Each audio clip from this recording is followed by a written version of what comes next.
C'est du fromage et du fromage. Il leur reste une trentaine de sandwichs à préparer. Un moment qui permet aux bénévoles de faire le point sur la situation des bénéficiaires rencontrés lors des précédentes maraudes. Les groupes qui étaient dans le sous-sol, ils sont partis ou pas? On n'a plus de nouvelles. Pour Hugo, dont c'est la toute première sortie, l'immersion dans l'univers de la rue est immédiate. Un monde auquel cet étudiant de 20 ans a choisi de consacrer du temps. Ah ouais. Mais c'est comme des gens qui sont engendrés par la société au final. Vu que je fais partie de cette société-là, même si je préférais que la société ne crée pas des situations comme ça, c'est bien que la société fasse vraiment un geste envers eux. Comme Hugo, les moins de 30 ans représentent un peu plus de la moitié des 125 bénévoles de l'autobus. Un atout majeur pour l'association car de plus en plus de bénéficiaires sont des jeunes en situation d'errance. La communication passe beaucoup plus facilement avec des personnes avec lesquelles ils peuvent s'identifier et avec lesquelles ils ont à peu près le même âge.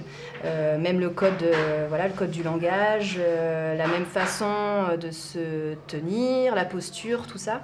Donc c'est vrai que pour nous, ça permet quand même un échange beaucoup plus rapide et un lien de confiance qui se crée beaucoup plus facilement. Bonne première maraude. Merci, à la prochaine. Ouais.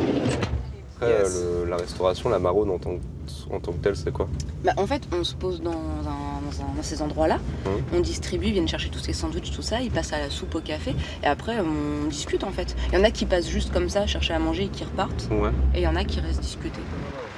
La première distribution a lieu à l'hôtel de ville. Un café? Tu le veux comment? De sucre. Une soupe. Ce soir-là, Hugo maraude avec Fiona. C'est elle qui l'a amené à s'engager.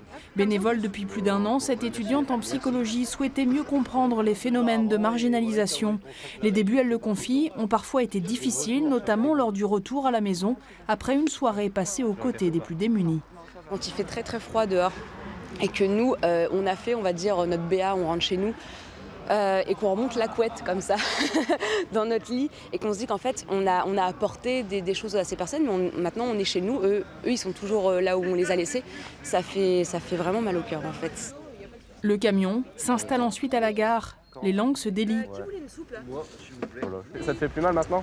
Moi, je prends des médicaments. Assez vite, une dispute éclate. Pas de quoi effrayer ces jeunes bénévoles. Pas question de renoncer à se confronter à cette réalité à laquelle ils pourraient facilement tourner le dos. Bonne soirée. Enfin, c'est un moment sympathique, et même s'il y a parfois des moments de tension, je sais pas. C'est pas ça qui me fera renoncer en tout cas. Moi ça fait partie de mes activités de la semaine, on va dire. Enfin, je l'ai inclus comme ça dans mon quotidien et ça me pose pas du tout de soucis. Enfin, c'est pareil, je sors pas tous les soirs, voilà, donc ça me pose pas du tout de problème. Et puis c'est quelque chose que j'adore faire réellement, donc dès que je peux. Après cette première soirée, Hugo est désormais sûr de continuer. Pour Fiona, son engagement a conforté son orientation professionnelle. Elle travaillera dans l'aide à la réinsertion sociale.